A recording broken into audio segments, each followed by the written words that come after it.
pilih tempat kuliah itu yang lingkungannya juga support gitu kan, lingkungannya support, terus support juga terhadap penelitian saya, libatkan Allah gitu, atau sesuai kepercayaan masing-masing dalam semua kegiatan kita. Jangan lupa berdoa, dan yang pasti itu adalah kita tetap semangat gitu kan, yang pasti konsisten gitu.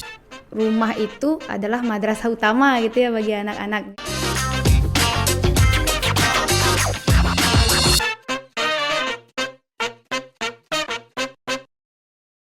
Hai, welcome back to UCAS bareng aku Yoli, dan hari ini kita kedatangan wanita yang luar biasa banget nih, ada Kak Atika.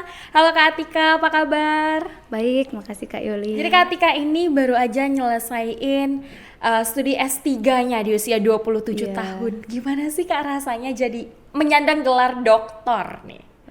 Gimana ya, alhamdulillah pasti senang gitu udah sampai di titik ini gitu kan, karena kan ada tuh slogannya anekdotnya tuh kalau kuliah S3 ini kan long and lonely journey gitu kan, jadi udah sampai di sini tuh ya pasti senang gitu. Nah sekarang tugasnya adalah gimana kita ilmu yang kita dapat, penelitian yang kita dapat itu kita transformasikan dan kita sebarluaskan gitu lagi. Okay. Jurusannya apaan sih Kak by the way? Nah kalau saya itu jurusannya hukum internasional, tapi majority atau keminatannya lebih khususnya lagi tuh saya fokus risetnya ke hukum maritim. Oke, dokter termuda di bidang maritim bukan sih Kak kalau nggak salah? Iya ya? Iya, dokter maritim. Congratulations, Kakak keren sekali. Udah setelah lulus nih lagi sibuk apa aja? Kalau sekarang ini kita jadi dosen sama jadi peneliti Kak. Jadi mempublish artikel ke jurnal-jurnal internasional gitu, Scopus atau WOS. Sibuk penelitian. Nah itu kan sekarang di usia 27 tahun dan juga udah lulus S1, S2, S3. Itu berarti nggak ada istirahatnya tuh Kak? Nggak ada, langsung lanjut. Nggak ada? Nggak ada. Lanjut. Dulu kuliah di mana? S1-nya di Universitas Andalas, S2-nya sama, S3-nya juga di Universitas Andalas. Berapa tahun? Kita satu-satu ya. Dari ya, kita gali dong satu-satu ya. Kalau S1-nya itu 3,5 tahun, S2-nya saya 1,5 tahun, S3-nya 2 tahun 10 bulan. 2 tahun 10 bulan S3. Iya. Tapi kalau normalnya biasanya S3 tuh berapa tahun? S3 ya biasanya sih bisa 3,5 gitu, biasanya sampai 4 tahun. Berarti termasuk tercepat? Iya, mungkin tercepat ya. Keren sekali. Itu motivasi belajarnya seperti apa sih Kak? Kok bisa nggak bosen bertahun-tahun kuliah membahas itu aja bergulat? Iya. Kenapa? Motivasinya ya kita mungkin dari SMA kita boleh ya kita bikin. Boleh dong ya. Pasti dong, ceritain Atika SMA tuh seperti apa tuh? Iya. Jadi dari SMA nih kan Kak, dari SMA itu kan kita belajarnya pelajaran sekolah gitu kan, di ini saintek dan ada sosial gitu biasanya kan. Terus di sana kita lihat nih, kita nih karena dari SMA pasti kita akan ke strata 1 mau kuliah. Kita lihat kita ini minatnya itu kemana gitu kan minatnya. Kalau saya nih pengalaman, kalau saya juga minat ke arah ilmu pengetahuan alam. Saya pilihan pertama saya malahan dokter. Iya, pilihan keduanya baru sosial hukum kan. Jadi saya lihat dulu minatnya yang mana. Nah ternyata salah satunya yang lulus, yang hukum. Kemudian jadi mahasiswa hukum gitu kan. Jadi dari mahasiswa hukum di situ udah mulai harus dulu kita bikin planning nih, what profession you want, untuk kedepannya itu kita mau pilih profesi jadi apa. Nah jadi minatnya jadi apa. Jadi waktu S1 saya tuh udah punya nih, kedepannya saya mau jadi dosen. Nah jadi ketika saya jadi dosen, terus saya pikir saya minatnya itu di bidang kemaritiman yang fokusnya ke mangrove, ke laut, pencemaran laut gitu kan. Udah bikin plannya dari semester 1, semester 1 udah bikin. Terus nah karena jadi dosen, at least paling enggak itu harus magister atau master gitu kan. Tapi kalau S3 itu better gitu, lebih baik lagi. Nah alhamdulillah sampai ke S3 itu. Jadi yang memotivasi itu Kak, cita-cita dari awal itu, dari dari semester 1 pinginnya jadi dosen gitu. Kenapa jadi dosen? Nah jadi dosen itu kalau pertama kan karena kita anak semester 1 gitu kan, lihat dosen di depan, wah keren ini, mengajar orang dewasa. Dosen itu kan pengajar orang dewasa gitu ya. Benar. Wah ini yang diajar orang yang udah dewasa gitu kan, udah ini yang akan bekerja, jadi lihatnya gitu. Wah terus juga dosen itu aktif research gitu, oh berarti ilmuwan, berarti punya expertise-nya di bidang masing-masing, oh berarti jadi seorang ahli gitu. Jadi saya tertarik banget gitu jadi dosen. Yang satu lagi dosen itu punya tugas pengabdian pada masyarakat, community serve, oh berarti berguna banget ini di masyarakat gitu. Jadi kita searching dulu ke depannya ini profesi ini apa gitu. Kalau saya pengen jadi dosen karena udah cari tahu dosen itu apa aja tugasnya. Nah, jadi kan emang pengen dosen nih. Tapi kenapa sih fokusnya itu di bidang maritim? Apakah karena kita tinggal di Kepri yang maritim atau gimana nih? Fokusnya maritim pertama kan di Indonesia gitu. Indonesia ini kan kita itu arahnya itu kan maritime fulcrum, poros maritim satu. Nah, lebih khususnya lagi nih saya anak asli Kepri gitu ya, Tanjung Pinang gitu kan. Nah, terus kehidupan kita sehari-hari kan dikelilingi laut, isu-isu maritim, terus dikelilingi isu-isu tentang potensi maritim gitu. Nah, jadi di sana itu muncul minat ke ini, meneliti tentang hal-hal yang berkaitan dengan kemaritiman, baik tentang potensinya ataupun potensi masalahnya juga ada pasti kan di sana. Nah, gitu. Nah, itu sadar tentang membahas tentang isu-isu, baik dari isu sampai akhirnya potensial, itu di semester berapa tuh Kak? Kalau waktu S1 atau ya dari S1 kan saya kan kebetulan linear nih, fokusnya tuh masalah kemaritiman. Oke, kalau waktu saya S1 itu fokusnya itu ke mangrove, ke pesisir gitu kan, ke pesisir. Nah, itu udah dari semester 2 lah kan, 1 kan masih dasar, semester 2 tuh udah mulai searching apa ya kira-kira yang mau dibuat nanti ketika mengambil mata kuliah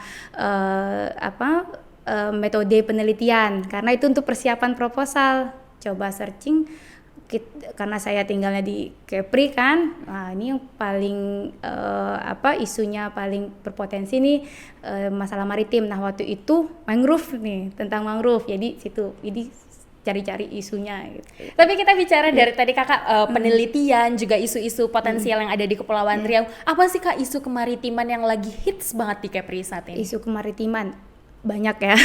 Kebetulan kalau mungkin disertasi saya aja nih. Boleh banget dong. Apa sih Kak? Banget, topiknya tentang apa?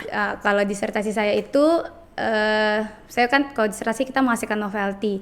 Jadi saya novelty-nya itu berasal dari masalah. Nah, masalahnya itu ini, kalau di disertasi saya itu yang selalu terjadi di Kepulauan Riau gitu. Nah, ini khususnya nih di pesisir Bintan. Nah, ini kalau Kak Yoli juga pasti setiap musim utara pasti selalu tuh kalau berenang nih di pesisir Bintan pasti ada kayak minyak gitu ya. Oh, limbah kali ya yang biasanya orang awam paham ya Kak Atika ya. Atau mungkin kalau di newspaper atau referensi itu oil sludge atau lumpur minyak atau tar ya bilang gitu ya.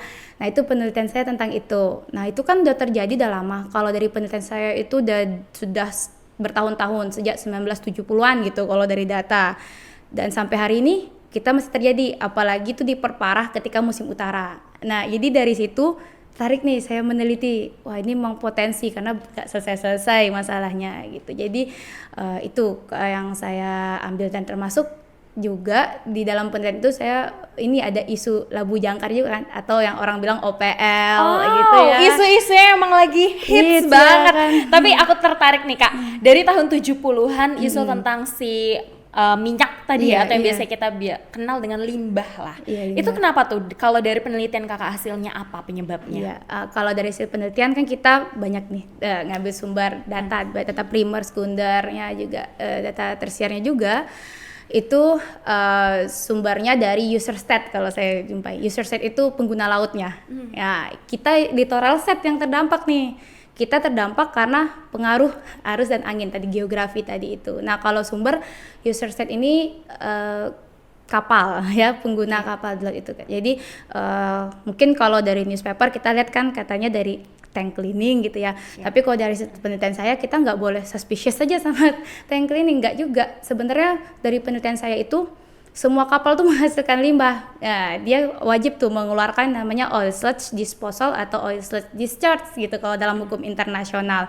Jadi dia keluarkan juga dari mesin atau machinery species. Nah, kalau kapal tanker itu dari cargo tank. Nah, sebenarnya itu harus dikeluarkan, itu demi keselamatan pelayaran. Tapi ada thresholdnya atau ambang yang boleh dibuang. Ambang batas ya, ambang Kak? batas. Jadi kalau terjadi pencemaran, nah itu bisa kita simpulkan berarti pembuangannya eksesif dari threshold all discharge yang diperbolehkan dalam hukum internasional. Nah, itu. Nah, selama penelitian tentang si limbah minyak tadi, apa sih Kak kesan menarik ya? Mungkin makin semangat nih aku pengen mempelajari hal-hal kayak gini. Iya, makin menarik ketika saya kan awalnya cuma mau neliti tentang oil sludge-nya gitu, dari mana. Ternyata di sana kita jumpai juga ada kapal-kapal yang misunderstanding tentang wilayah Labu Jangkar.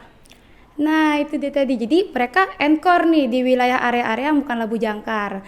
Nah, jadi dan juga ternyata secara tidak sengaja dalam penelitian itu ditemukan juga ada wilayah-wilayah gray area atau wilayah yang belum ditetapkan nih tapal batasnya atau undelimited area antara 3 negara. Kita kan adjacent state nih dengan Singapura, Malaysia, sama Indonesia. Terus saya jumpai juga ada fitur-fitur maritim yang ternyata udah diputuskan oleh International Court of Justice di sana gitu kan, yang kepemilikannya yang sebenarnya sih jaraknya dekat dengan kita gitu. Jadi dari penelitian itu, jadi satu kali penelitian ternyata banyak nih dapat permasalahan di sana gitu. Jadi dari dua permasalahan tadi kesimpulannya apa sih Kak Atika? Oke, ini kesimpulannya kendala ya. Kendala dari penelitian saya tadi itu kenapa tidak terselesaikan? Ini kan dari hasil penelitian ya. Dari hasil penelitian karena ini pertama kendala dari scientific verification antara sumber pencemarnya siapa dan antara pencemarannya gitu. Jadi tidak ditemukan nih, ada gap gitu, tidak ditemukan. Nah, jadi dari penelitian saya kan kita lihat dari radar-radar juga gitu kan. Selalu terjadi di tempat yang sama. Kayak lihat lagi, ternyata titik yang terjadi di tempat yang sama itu adalah undelimited area atau belum selesai tapal batasnya antara 3 negara. Kita kan adjacent state. Nah, jadi di gray area tersebut ini dilakukannya pencemaran tersebut. Nah, jadi kesimpulannya kalau kita harus segera menyelesaikan wilayah yang gray area tadi, dan juga banyak kapal-kapal yang misunderstanding dia di sana karena kan wilayah tetangga kita juga punya Labu Jangkar, kita juga punya Labu Jangkar.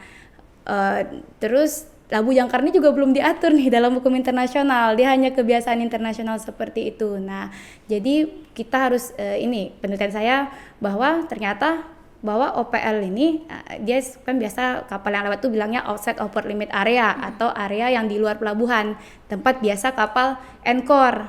Nah, penelitian saya adalah bahwa harus ada hukum internasional yang mengatur mengenai outside of port limit area ini agar kapal-kapal tahu di mana tempat mereka harus anchor sebenarnya gitu.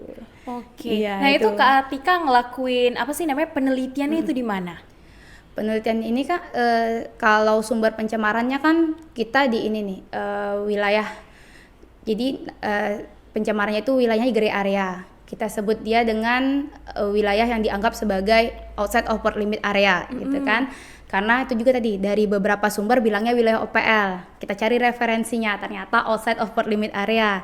Nah, jadi wilayah gray area tadi Kak, atau kita sebutnya segmen timur 2 selat Singapura yang masih berbatasan dengan 3 negara, Indonesia, Malaysia dan Singapura. Gitu. Itu penelitiannya Kakak ngelakuinnya seperti apa sih Kak?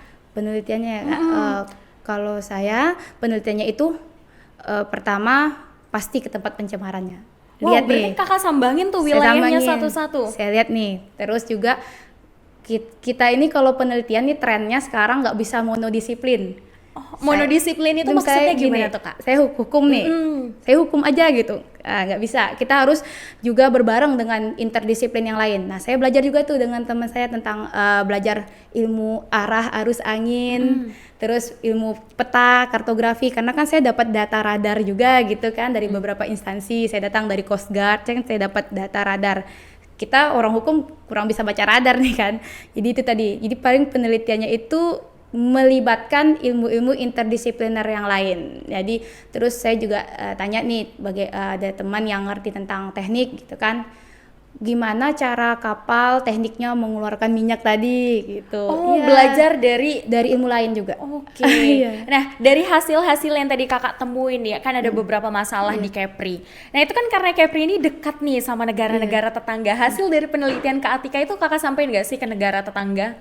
Nah, kalau disampaikan itu paling caranya gini Kak, itu kan susah ya, itu kan benar. melibatkan instansi pusat lah pasti gitu. Cuman kita sebagai seorang peneliti caranya cuma satu, bikin di artikel, terbitkan di jurnal internasional yang terindeks Scopus atau bereputasi gitu ya kan, seperti Scopus. Nah itu jadi saya sekarang udah 4 nih ya, jadi tulisan yang indeks Scopus yang membahas nih tentang oil slut tadi. Nah, itu paling kita kalau peneliti caranya begitu tuh untuk menyebarluaskan penelitian kita gitu. Terus Kak, akhirnya kan ini permasalahannya udah dari tahun 70. Kita kan sebagai warga Kepri nih ngerasain limbah minyak ya. Tadi kalau nama kerennya apa tuh Kak? Oil sludge. Oh, oke.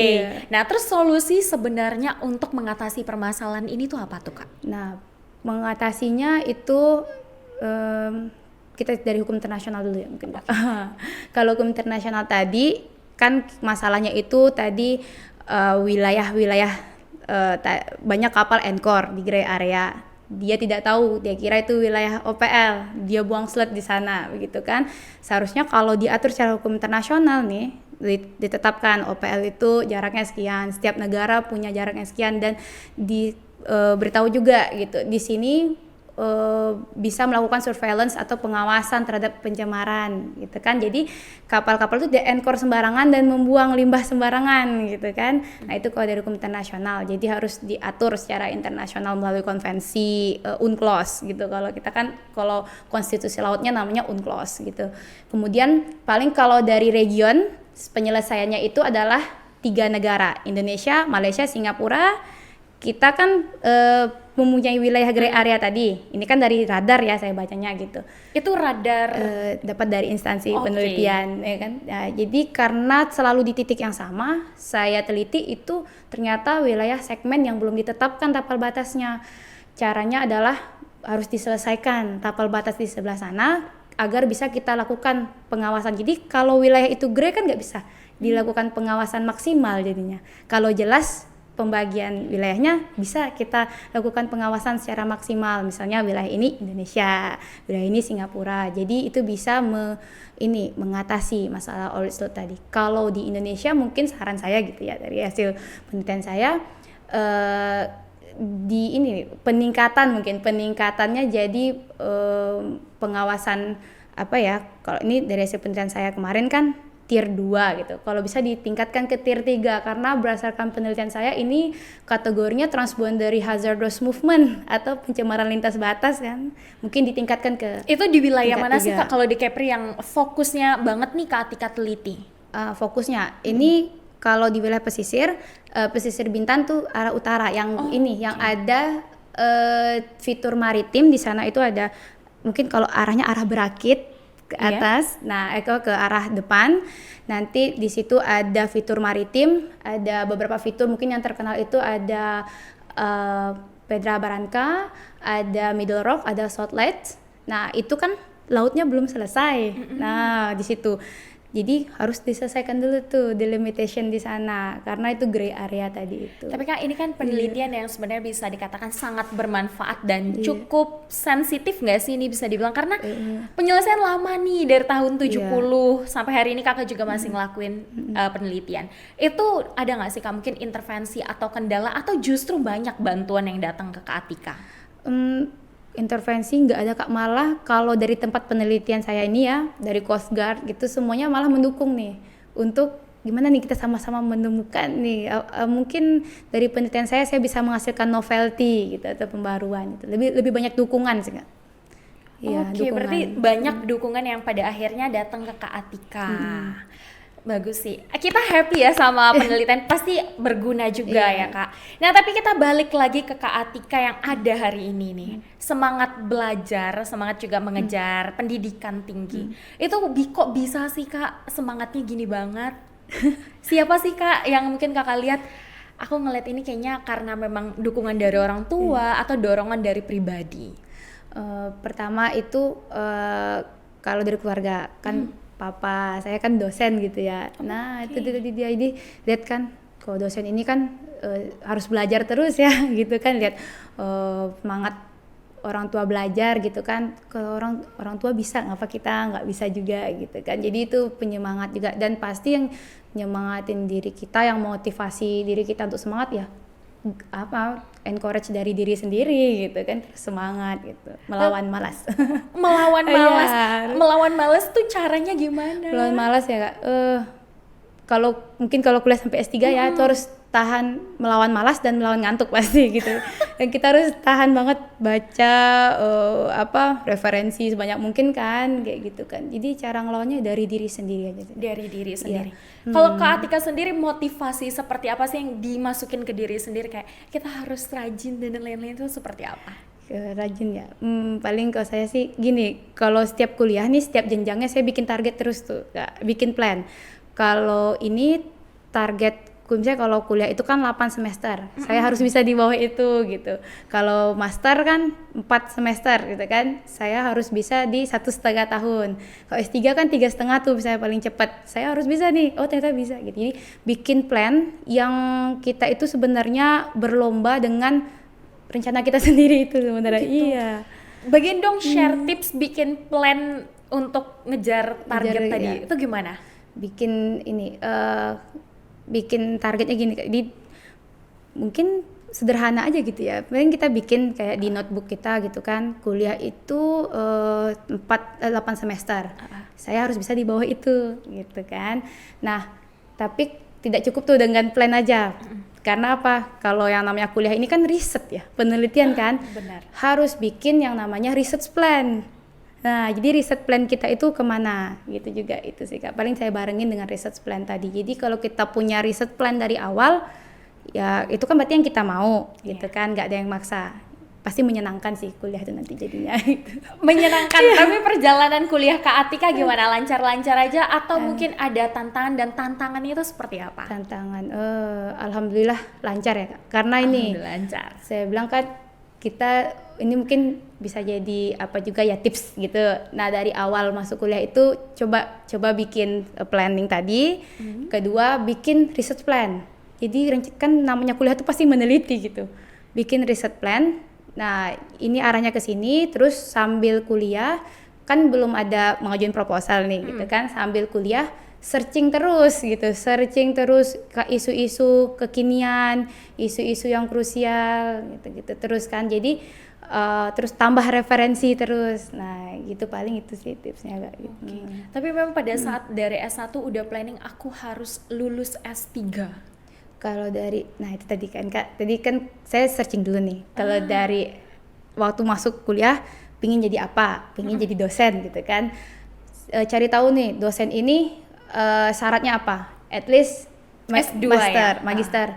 Nah ternyata saya baca lagi gitu kan, kalau S3 itu better gitu, lebih baik lagi gitu. Nah jadi itu sih paling tadi Kak, dia mengalir gitu aja. Tapi kan kita bisa katakan ya, berarti hidup Kak Atika dari setelah masuk SD sampai 27 tahun itu diisi dengan pendidikan akademis gitu. Nah untuk menyimbangkan kehidupan pribadi itu gimana Kak Atika? Nah itu ya balance ya. Iya, ngebalance itu seperti apa? Nah itu yang menarik Kak. Jadi dari SD itu saya juga ini orang tua dikasih juga eskul nih. Eskulnya saya dulu berenang gitu kan. Jadi supaya balance, nggak belajar terus kan mungkin saya nggak tahu kalau orang lain. Kalau saya kan bisa jadi bosan gitu kan. Jadi dicari juga eskul yang lain. Nah saya masuk renang tuh. Jadi atlet gitu paling itu dulu.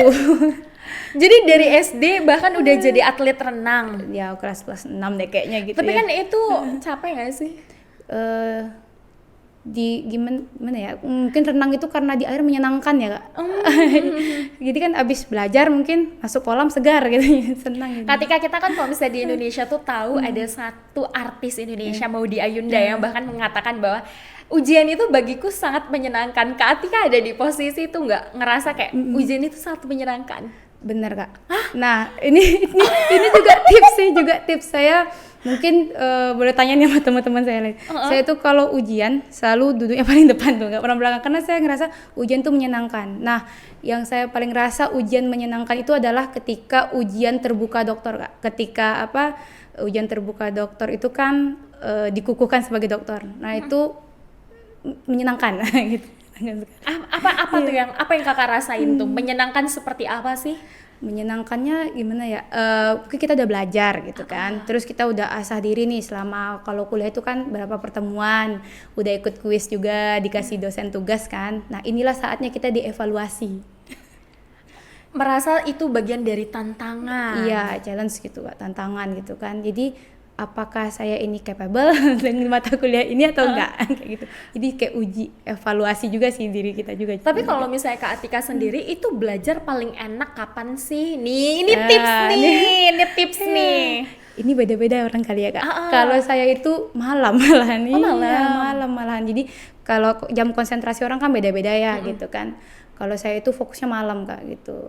Mungkin kalau ini dia cuman untuk jam tidurnya jadinya kan, jadi paling tinggal 2-3 jam jadinya gitu. Iya, karena pagi harus beraktivitas lagi kan. Berarti tidurnya hanya 2-3 jam. Iya, biasanya itu waktu kuliah, tapi sekarang kita coba emang konsentrasi tuh Kak, tidur 2-3 jam gitu. Nah, itu dia untuk belajarnya konsentrasi itu malamnya malah di malam hari gitu kan. Pagi lagi ya harus paksain diri lagi untuk tahan. Oke. Itu kan bisa dikatakan kalau misalnya melakukan penelitian itu banyak membaca. Itu kan bisa capek nggak nih? Kita tanya dulu ke Kak Atika, capek nggak? Kalau baca monoton ya pasti capek. Jadi kita perlu cari refreshing juga gitu. Kalau dari Kak Atika, tips belajar di malam hari itu gimana? Kan tadi kita udah tahu nih Kak Atika belajarnya malam. Tips lainnya apa sih? Tips belajar di malam hari ya. Kalau di malam hari mungkin ini Kak, lebih tenang gitu ya. Kalau malam hari lebih tenang gitu.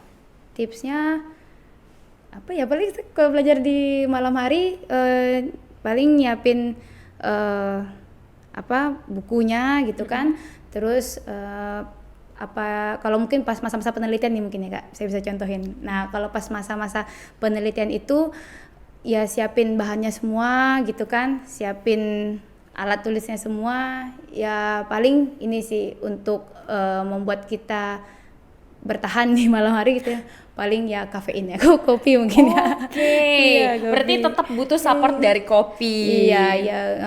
Tapi keren banget. Nah itu kalau misalnya mungkin udah belajar seharian gitu anak sekarang tuh ada yang namanya isunya kena mental. Mental illness. Mental illness. Nah, udah capek, tapi kan memang menyenangkan ya untuk kakak. Tapi bagi mungkin sebagian orang yang lelah, itu gimana sih Kak untuk kesehatan mentalnya juga tetap kakak jaga meskipun capek banget? Capek banget gitu misalnya.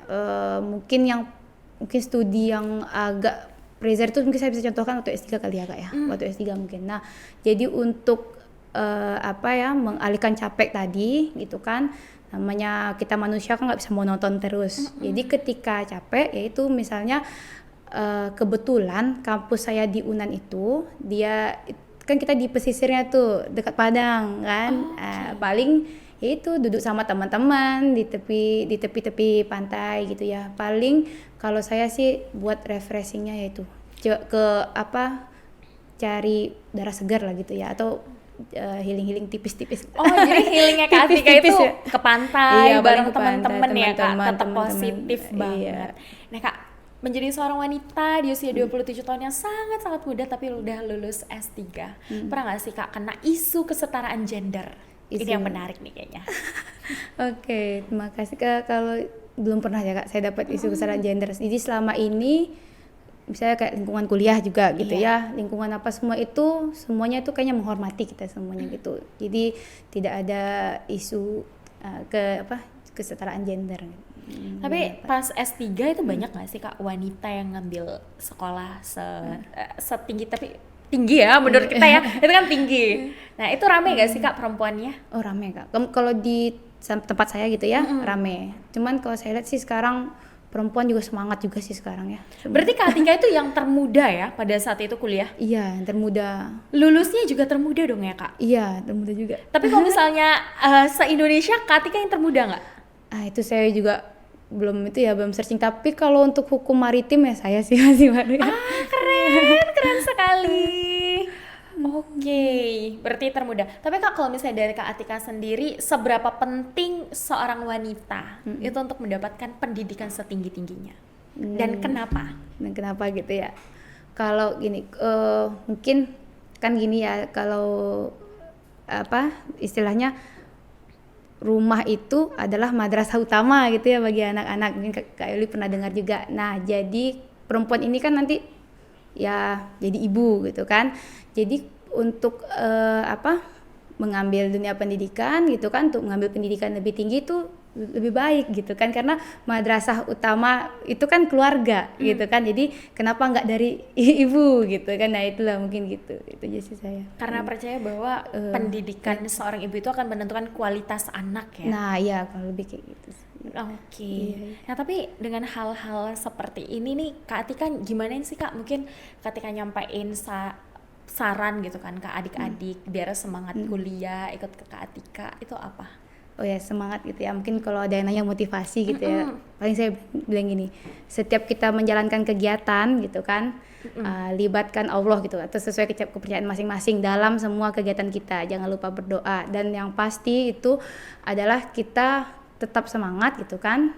Yang pasti konsisten gitu, yang pasti konsisten kan, kita yang ngambil ini, kita yang mau ngambil pilihan ini gitu kan. Jadi ya kita harus fokus, konsisten ya. Jadi jangan mudah patah semangat, atau jangan mudah mental illness gitu. Iya, kena mental kalau bahasa adik-adik zaman sekarang. Iya, jangan mudah gitu. Itu abaikan aja gitu. Kita kan fokus nih, kuliah kita kok yang pilih ini gitu. Jadi jangan mudah untuk dikit-dikit kena mental tuh. Jadi jauhin. Jadi harus harus tegar gitu lah kalau menjalani kuliah. Nah, kalau misalnya kayak semangat kayak gitu Kak Atika, kalau dari kakak apa sih yang paling mempengaruhi semangat?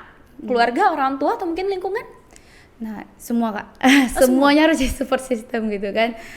Pertama keluarga gitu kan, keluarga, terus lingkungan kuliah. Nah, termasuk tuh saya juga pilih tempat kuliah itu yang lingkungannya juga support gitu Kak. Lingkungannya support, terus support juga terhadap penelitian saya. Jadi saya searching juga nih, dosennya ada ahli-ahlinya di bidang ini, itu akan mensupport kita pasti gitu dalam penelitian gitu kan. Terus lingkungan, teman, ya pokoknya semuanya harus support. Oh, denger ya adik-adik, dari saran dari Kak Atika, berarti kalau misalnya mau semangat kuliah cari support system ya Kak. Iya. Dan lingkungan sangat mendukung. Ya, lingkungan kampus. Jadi menurut saya nih, kita searching dulu nih, kita mau kuliah, kita nih minatnya di mana gitu kan. Atau kita udah punya gambaran mau neliti tentang apa, mungkin kita boleh searching nih, ini kampus ini fokusnya ke ini misalnya, fokusnya ke sini, kalau kita akan meneliti tentang ini gitu, ini pasti akan mendukung penelitian kita. Kak Atika tau gak sih, banyak termasuk aku sih yang bahkan tuh nggak tahu minatnya tuh apa. Nah gimana nih kalau dari Kak Atika untuk menggali minat sendiri itu taunya dari mana sih? Minat sendiri gitu ya. Iya, benar banget. Itu dia, yang tahu minat sendiri itu kan kita ya. Dan menggali potensi itu tuh gimana caranya? Menggali potensi, kalau saya mulai dari SMA Kak, waktu itu kan dari SMA kan saya lihat nih, saya juga ada minat di bidang IPA, saya juga minat juga nih di IPS gitu kan. Terus saya lihat, ini mulai searching dulu nih, kalau di dunia perkuliahan gitu kan, apa aja jurusannya gitu kan. Terus kalau misalnya saintek itu apa aja, misalnya kalau ilmu humaniora apa aja, sosial, mungkin kita bisa lihat di situ. Kalau saya searching tuh kan Kak, kalau hukum itu apa aja yang dipelajari, kalau ilmu A apa aja yang dipelajari gitu. Jadi kalau rasanya ini kayaknya cocok nih ke saya, baru itu kayak penggalinya sih kayak gitu. Ini cocok nih di saya. Banyak yang ngerasa ini cocok nih di saya, tapi pada akhirnya dia ngerasa kayaknya aku salah pilihan. Nah kalau udah ngerasa kayak gitu, saran dari Kak Atika seperti apa? Sarannya gitu ya. Mungkin saya bisa contohin gini. Saya kan dulu pilih dokter pilihan pertama loh Kak. Pilihan kedua saya apa? Hukum. Wah relate ya, relate kisah ini ya. Hukum. Ternyata pilihan kedua gitu loh. Tapi saya merasa apa Kak? Saya ternyata tersesat di jalan yang benar. Tersesat di jalan yang benar. Iya, tersesat di jalan yang benar. Ternyata apa? Saya kan udah pilih ini jadi nomor 2. Berarti saya harus konsisten. Ini kan pilihan saya, bukan dipaksa orang tua atau dipaksa teman. Emang saya mau sendiri. Nah ternyata ketika saya jalani, wah ternyata saya tersesat di jalan yang benar nih.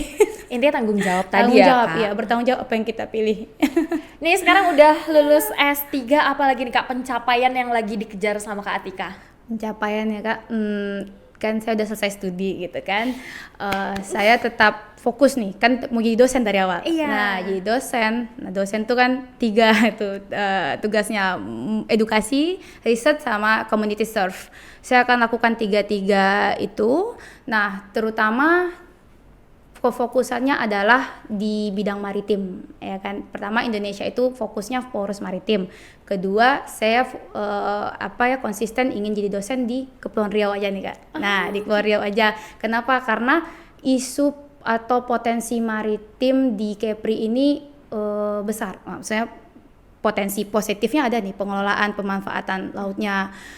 Potensi untuk terjadi masalahnya juga ada tadi kayak pencemaran, terus kayak unilateral klaim sepihak misalnya. Isu-isunya juga iya, banyak ya isunya juga banyak. Ya, jadi saya konsisten untuk menjadi edukator, researcher, sama orang yang menjalani community serve di bidang maritim untuk Kepulauan Riau. Jadi saya kontribusi ini untuk pingin berkontribusi untuk Kepulauan Riau, dan juga kan saya juga kedepannya ingin jadi ahli ya, expert yang ahli yang benar-benar khusus di bidang maritim, terutama untuk Kepulauan Riau, karena terkait dengan isu tadi kan, ada isu potensi positifnya kita juga ada, potensi tapi isunya juga ada. Isunya juga ada. Nah itu tadi kedepannya sih tetap ingin ini, mudah-mudahan bisa jadi ahli nih, salah satu ahli di bidang maritim di Kepulauan Riau gitu.